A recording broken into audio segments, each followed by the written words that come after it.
1, 2, 3, come on.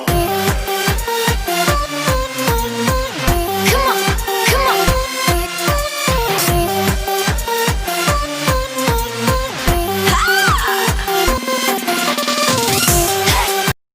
Assalamualaikum warahmatullahi wabarakatuh.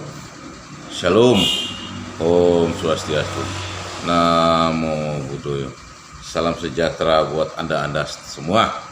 Setelah 3 pekan kita ada pelatihan, maka sekarang channel Anda Nyata kembali ke habitatnya, yaitu bercerita tentang kisah-kisah nyata di seputar Anda. Saksikan. Kisah ini diceritakan kepada channel Ada Kisah Nyata untuk di-share dan telah mendapat izin untuk di-upload ke YouTube, sehingga cerita ini sah untuk disebarluaskan dan ditonton atau didengar oleh orang. Saya adalah seorang istri yang mempunyai suami seorang tukang beca, dan sekarang sudah menjadi juga seorang tukang ojek karena kami pindah pulau ke Irian Jaya, dulunya sekarang namanya Papua Barat.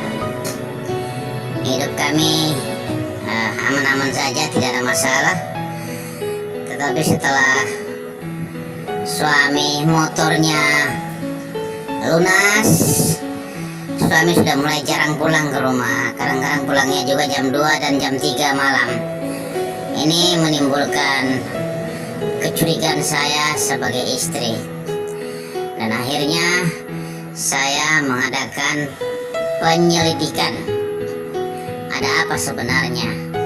Dan penyelidikan ini berlanjut terus, dan saya mendapati kenyataan bahwa suami saya telah berselingkuh dengan wanita lain di Irian Jaya.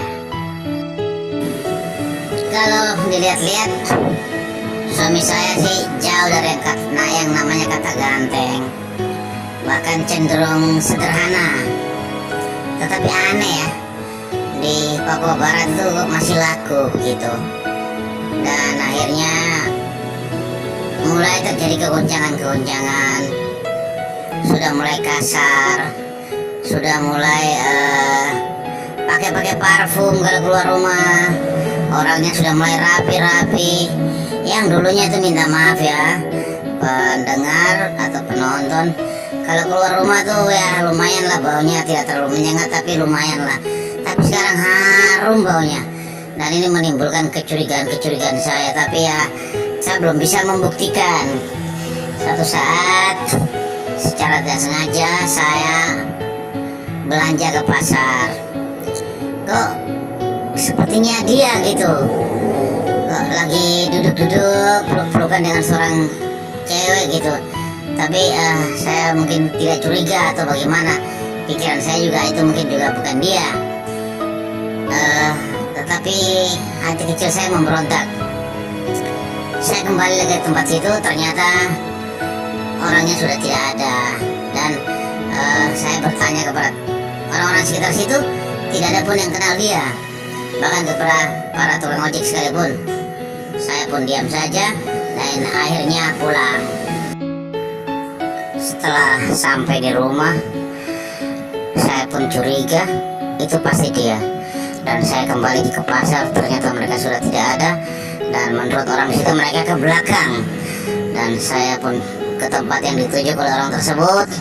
Dan ternyata mereka lagi mesra-mesraan. Betapa hancur hatiku melihat suamiku mengkerayangi seorang wanita, menciumi, menjilati. Aku pun lari pulang dengan menangis, membiarkan bantal menjadi saksiku. Walaupun di saat yang seperti ini suamiku masih tega mengkhianatiku, aku pun diam-diam saja. Dan akhirnya aku pun tertidur sampai dia pulang. Ketika suami pulang, aku pun masih tetap melayani seperti biasa, dan tidak ada tanda-tanda curiga. Anak kami masih kecil, masih berumur 3 bulan. Aku pun mulai mencari cara untuk menggali informasi siapa sih sebenarnya wanita itu. Dan dari teman-temannya, ternyata wanita itu berasal dari Jawa Timur, tepatnya di sebuah kota. Dan sebenarnya kalau bicara cantik, saya lebih cantik dari dia. Tetapi entah bagaimana suamiku malah lebih suka sama yang begitu. Aku pun memeluk anakku dan kami berdua tidur, membiarkan suami makan sendiri. Aku pun sudah mulai tidak suka melayani dia dan siap-siap untuk mau pergi entah kemana, yang penting aku harus pergi. Tetapi saat itu belum siap, maka itu saya menunggu saat yang tepat untuk segera mengambil langkah seribu. Suatu malam atau suatu sore waktu itu, karena jaraknya antara maghrib dan malam, setelah pulang dari pasar, saya pun singgah ke pasar belanja untuk persiapan besok pagi. Tapi begitu aku pulang, wow, ternyata dia dengan seorang wanita ada duduk-duduk di dalam ruang tamu. Karena kami tidak punya kursi tamu, maka mereka duduk di bawah.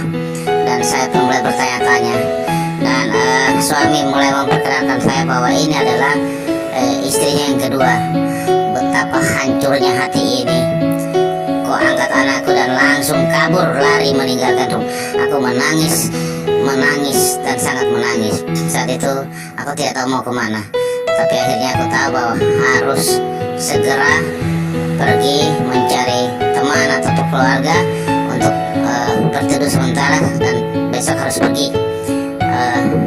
Saya tidak tahu apa yang terjadi setelah itu, tapi suami mengajak saya ke tempat saya berteduh, yaitu di rumah teman. Terus membujuk saya untuk pulang dengan mengatakan bahwa tidak ada masalah, kamu kan tetap saya kasih uang belanja. Saya dibujuk-bujuk dengan berbagai macam cara, tetapi keputusan saya adalah harus tetap pergi meninggalkan dia yang sudah tidak setia sama sekali.